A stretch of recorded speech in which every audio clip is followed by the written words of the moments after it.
जब भी भारत की वीर महिलाओं का जिक्र होता है तो देखिए रानी लक्ष्मीबाई का नाम तो सबसे पहले आता ही है। हाँ, बिल्कुल।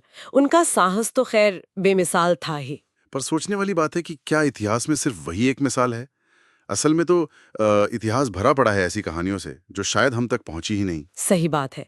कई नाम हैं जो गुमनाम रह गए। हाँ, तो आज हम कुछ ऐसे ही गुमनाम या कम जानी गई वीरांगनाओं पर बात कर रहे हैं। हमारे पास जो जानकारी है, जो स्रोत हैं, वो इन्हीं के बारे में कुछ बताते हैं। जी।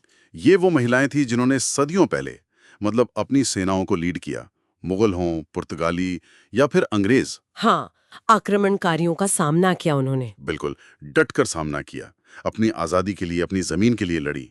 तो चलिए इन्हीं कुछ असाधारण किरदारों को थोड़ा और जानते हैं। जरूर। शुरुआत करें गोंडवाना की रानी दुर्गावती से।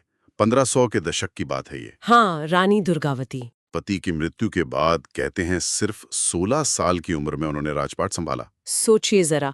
और सिर्फ शासन नहीं संभाला। नहीं, बिल्कुल नहीं। उन्होंने मुगल सेनापति आसफ खान उसके खिलाफ बाकायदा युद्ध में अपनी सेना का नेतृत्व किया। और ये भी कहा जाता है कि जब उन्हें लगा कि हार निश्चित है तो उन्होंने दुश्मन के हाथों आना मंजूर नहीं किया। हाँ, उन्होंने आत्म बलिदान चुना। आज भी उनका बलिदान दिवस मनाया जाता है। ये बात वाकई में सोचने पर मजबूर करती है। बिल्कुल। और रानी दुर्गावती की कहानी ये भी दिखाती है कि कैसे इतिहास अक्सर, अब देखिए, दिल्ली या बड़े सत्ता के केंद्रों के आसपास ही लिखा गया।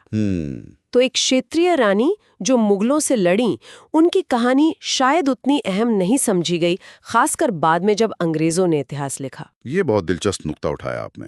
और इसी तरह एक और नाम है रानी अब्बक्का चौटा, 16वीं सदी में तटीय कर्नाटक से। जी, रानी अब्बक्का। उन्हें तो भारत की शुरुआती यूरोपीय उपनिवेशवाद विरोधी योद्धाओं में गिना जाता है। हाँ, पुर्तगालियों के खिलाफ उन्होंने जबरदस्त लड़ाई लड़ी। जरा सोचिए, उस जमाने में उन्होंने शक्तिशाली पुर्तगाली नौसेना को एक बार नहीं कई बार हराया। बिल्कुल। उनकी रणनीति कमाल की बताई जाती है।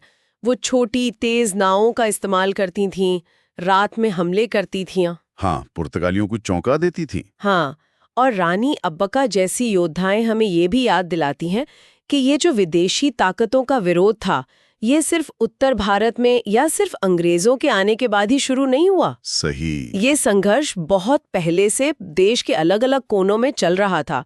पर हाँ, औपनिवेशिक इतिहासकारों ने अपने नजरिए से लिखा तो अक्सर शुरुआती प्रतिरोध को या तो कम करके आंका गया या नजरअंदाजी कर दिया गया। और फिर कित्तूर की रानी चेन्नम्मा। हाँ, रानी चेन्नम्मा। 1857 का जो गदर था, उससे करीब 30 साल पहले उन्होंने ब्रिटिश ईस्ट इंडिया कंपनी की वो जो डॉक्ट्रिन ऑफ लैप्स नीति थी, जी, वो हड़प नीति।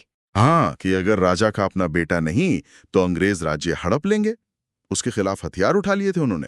कितना पहले का विद्रोह था ये। बिल्कुल सही कहा। रानी चेन्नम्मा का विद्रोह ये दिखाता है कि अंग्रेजों की विस्तारवादी नीतियों का विरोध बहुत पहले शुरू हो गया था। पर हमारी किताबों में तो अक्सर 1857 को ही पहला बड़ा स्वतंत्रता संग्राम बता दिया जाता है। हाँ, यही होता है। इससे होता ये है कि जो क्षेत्रीय प्रतिरोध थे या जो पहले हुए, खासकर आदिवासी या गैर अभिजात वर्गों के योगदान, वो दब जाते हैं। और एक वो पितृसत्तात्मक सोच, हाँ, वो भी है। वो भी हावी रही है, जो महिला योद्धाओं को बराबरी का दर्जा देने के बजाय एक अपवाद की तरह देखती है। इसी कड़ी में फिर बेगम हजरत महल का नाम भी आता है ना? 1857 के विद्रोह में। बिल्कुल। अवध से उन्होंने मोर्चा संभाला था अंग्रेजों के खिलाफ। न सिर्फ नेतृत्व किया, बल्कि कहते हैं कुछ समय के लिए लखनऊ पर दोबारा नियंत्रण भी हासिल कर लिया था उन्होंने। जी हाँ, ये अपने आप में बहुत बड़ी उपलब्धि थी उस वक्त। ये जो वीरांगनाएं हैं, रानी दुर्गावती, रानी अब्बक्का, रानी चेन्नम्मा, बेगम हजरत महल। हाँ, यहाँ समझने वाली बात यह है कि ये कोई अकेली अलग-थलग मिसालें नहीं थीं।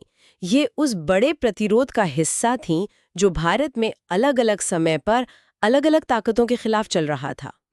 चाहे वो मुगल हों, पुर्तगाली हों या ब्रिटिश हों, ये सब अपनी पहचान, अपनी स्वतंत्रता, अपनी जमीन बचाने के संघर्ष थे। और जैसा आपने शुरू में कहा, ये लिस्ट यहीं खत्म नहीं होती, और भी कई नाम हैं। वेलु नाचियार। हाँ, वेलु नाचियार जिन्हें शायद पहली रानी कहा जाता है जिन्होंने अंग्रेजों के खिलाफ युद्ध छेड़ा। झलकारी बाई, जिन्होंने रानी लक्ष्मीबाई का वेश धरकर अंग्रेजों से लड़ाई लड़ी। जी, और ओनाके ओबाव्वा। हाँ, ओनाके ओबाव्वा, एक साधारण महिला जिन्होंने अकेले एक मूसल से, मतलब अनाज कूटने वाले डंडे से, किले में घुसते दुश्मन सैनिकों का सामना किया। इनकी कहानियां भी उतनी ही प्रेरणादायक है, उतनी ही महत्वपूर्ण है। अंत में ये सवाल दर्शाता है कि जब हम इतिहास को सिर्फ बड़े राजाओं, सल्तनतों और जानी-मानी लड़ाइयों के नजरिए से देखना बंद करते हैं हाँ, और इन भूली बिसरी कड़ियों को जोड़ते हैं, तो अतीत की हमारी समझ कितनी बदल जाती है। बिल्कुल। ये सोचने वाली बात है कि अभी और कितने ऐसे गुमनाम नायक और नायिकाएं हैं जिनकी कहानियां शायद अभी भी सामने आने का इंतजार कर रही हैं।